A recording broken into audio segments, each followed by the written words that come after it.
here's where what they got wrong. Right off the bat, let's talk about the very first frames of the film. There's this animation where it talks about black Americans coming from the South, promises of jobs to the North and the Midwest, Detroit, and then somewhere in there, there are a couple things. They say the myth, equal opportunity was a myth. It was a lie.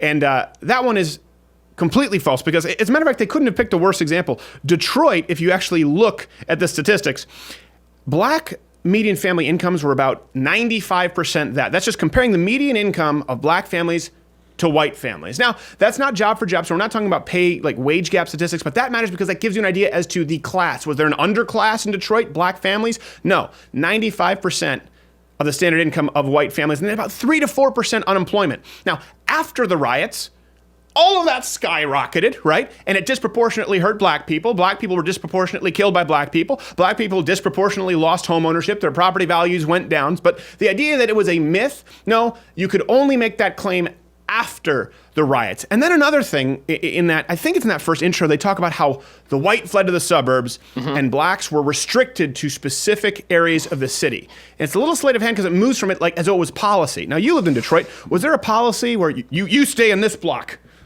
Absolutely. The only people I knew of that were restricted. Wait, you just said... Absolutely, yeah. Okay. There was a policy. The policy of restriction was police and firemen could not leave the city of Detroit. Oh, I see what you They did had to Twist. live in the environment, the environs of the city. Those are the only people who were restricted to it. And that's where you lived. That area, because you were right on that outer ring. that little notch where all those people lived.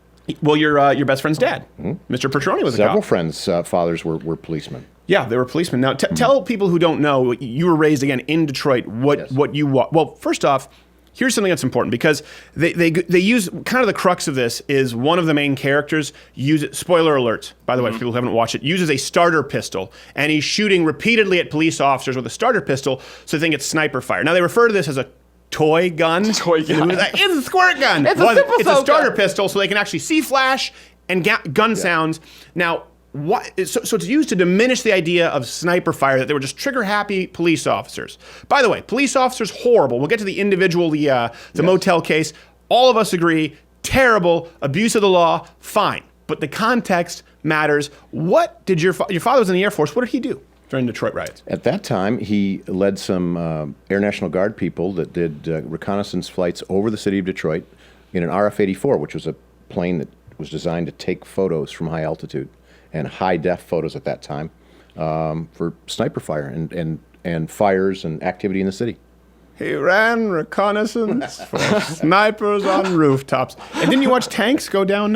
Down Cadgy Road on the way to I-94. We sat, my brother and I, your Uncle Dean, my older brother, sat on the mailbox and watched them parade by. Tanks, armored personnel carriers, Jeeps.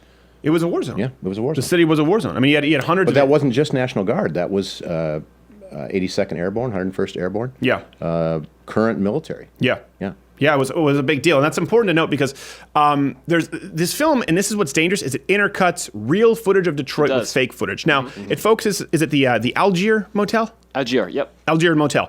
Focus on that, and that is a very specific story they choose where there are examples of police brutality. They weren't charged. They weren't convicted if you look at the court documents, and they omit quite a few facts. But it is interesting because this is, again, where the propaganda comes in. So they start with misinformation. They ignore contextually the Detroit riots. And I think that's important because if you actually looked at Detroit riots, you could say, oh, well, this could be a great learning tool. It hurt everybody. No one benefited. And it, most of all, hurt black families in Detroit. Black people looting and killing black people, it really hurt the black community. Instead, when you make it about white privilege, you take something that could actually be uniting, where we could avoid these conflicts in the future, and people are saying, well, it's more relevant because it's more racist now than ever. Right. Didn't we just have a black president? Was that daydreaming for 8 years? Exactly. I wish that were the case, Stephen. Okay, so let's go back. So there's real footage intercut with fake footage, which I think is important because the fake footage, so the footage is shot, and it's shot to look like real footage, shows people really scared, like kids, like looting groceries. Yeah. And then it cuts to the real footage, and it's a bunch of people who are stoned and cocky. I get in the TV, walking out, kicking in windows. It shows fake footage of a white woman stealing a television set. Yeah. and then real footage of gang members, again, lighting things. It's like you couldn't find one instance, you're putting it in fake footage, you couldn't find one instance of just the old white lady carrying a TV set, not one. And she wasn't going to keep possession of that TV for long. No, she wasn't going No, different laws. What do you think would happen? So, what was the reality? Because for people who don't realize, some people won't know what is fake and what is real, again, because the shaky cam. Well, what you notice in the footage, the actual footage versus the film, is there's a power difference. In the actual footage, who has the power? It's the protesters, it's the rioters. Yeah. And in the real footage, in the film footage, they make it look as though the cops have all the power. Right. And these people are the downtrodden, the beaten down, the fearful. And the actual footage belies all of that. I mean, these people are in control. Yeah. Well, and the people who would be first targeted by snipers, the people who would have it the worst of all, would be black police officers. Sure. In Detroit. That's what they skim That's over right. that at the end. I forgot the name of the actor from Star Wars. John Boyega. Yeah, John Boyega. He plays a black security guard. Oh, that's it. Who's Okay. remember he's being charged. He's on trial with these white guys, Yep. and they make it seem like he's disgusted with these white cops who are absolutely disgusting from what we know.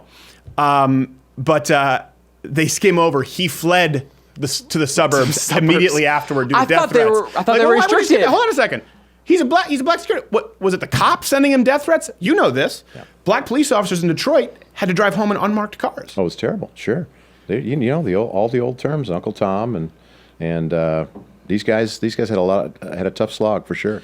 And they increased hiring of black cops exponentially right after the riots. Right. Yeah, it was policy. Right. And probably put them in a lot of danger as well. Absolutely. So in this film, they make it seem, again, as though they remove the context. Now, if you look at Detroit riots, if you look at Detroit 1960, to this very hour, it's pretty damning. It's an all Democrat city. That's true. All black city commission, it's all Democrat, all black all the time. So if you have to look, you're going to look about checking your privilege. You want to look at systemic problems and corruption with Detroit. It's so clear. So it was okay. All right, you can just see the wheels turning with Bigelow. Okay, we can't do it because Detroit. Then everyone's going to see Democratic mayor since 1961. They're going to see black city commissioner. Worse now than ever. Yeah, worse now than ever. Okay, let's take one example. That's clearly a really bad story of bad police officers, police brutality, people executed. Okay, so we can take that. Let's take this. Crap.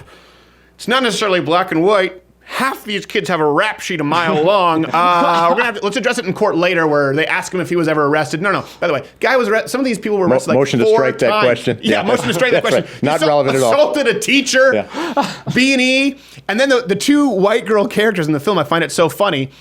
So this is what they do. This whole film is designed. If you look at it, they'll say hashtag not all cops, I back the blue. But this whole film is designed to create one excuse after another. Just I never did anything. He planted it. All cops are planting weapons. All cops are corrupt. It's this wall of blue. It happens sometimes. But if you look at what happened in this film, cops have been charged for far less. Sure. So immediately it begs some questions. And they try to make it seem as though all cops are racist because there are two white girls there. And what are you doing sleeping with these N-words? Are you a prostitute? I would never, sir. Well, in reality, turns out they were prostitutes. If you actually look at the case, they had a long criminal history, police records of being prostitutes, which is not included in the film. Those are fabricated, though. These are white girls, by the way. So none of this justifies the behavior of the police. But again, this is... And what I just find important, and this is why I wanted to have you on the show to talk about your experiences in Detroit, ignore the whole history, ignore the whole context of the city, Detroit 1962 today, focus on one, and what will they say? Well, because their story needs to be told. So we're going to selectively tell this story, which vilifies police officers and, as Bigelow says, undermines white privilege, brings it to the forefront. We're going to pick this one story. Okay, what about picking the one story of the teacher who was assaulted by these people in this one story? Everyone has a story. You can take anyone's story and make it bleak and harrowing, and you could certainly do it from the other side with the Detroit riots. And statistically, it's undeniable that the Detroit riots were the result of leftist policies and racially incited violence and hatred from the left. That's right. I don't know what the goal of the film is. I don't know what they're trying to. It certainly doesn't help race relations. Does it create an excuse? Does it create more fear, more tension? I don't know. It's just I don't see where it was going.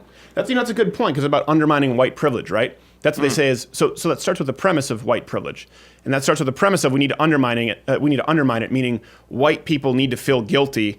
And they couldn't pick a worse example. I never remember feeling in control when I lived in Detroit. I remember feeling I never really did. I didn't feel like I was going into the city to oppress. We were told to lock our doors and mind our own business. and roll the stoplights because it was extremely dangerous. That was the time. Just Hence, they still do that. That's right. That's right. But there's nobody left to kill. The population is less than a third of what it was when I grew up there. But I never felt in control of anything. I never saw that. I saw the other side of it. What the actual footage showed, which was the bullying and the mocking and the really enjoying the violence. And I grew up thinking that's what it was like as you went further into the city. If the film's goal was to make people rethink their positions, or to make people, to unite people across the racial divide, to actually educate people in ways they could improve their neighborhoods, and specifically to benefit the black community it claims to serve, they should address the fallout of the Detroit riots and the policies thereof and say, hey, this is the cautionary tale. Don't do that. That's the opposite of what we want to do. Also, I didn't like it. I think you guys liked it more than I did. The shaky cam makes me nauseous.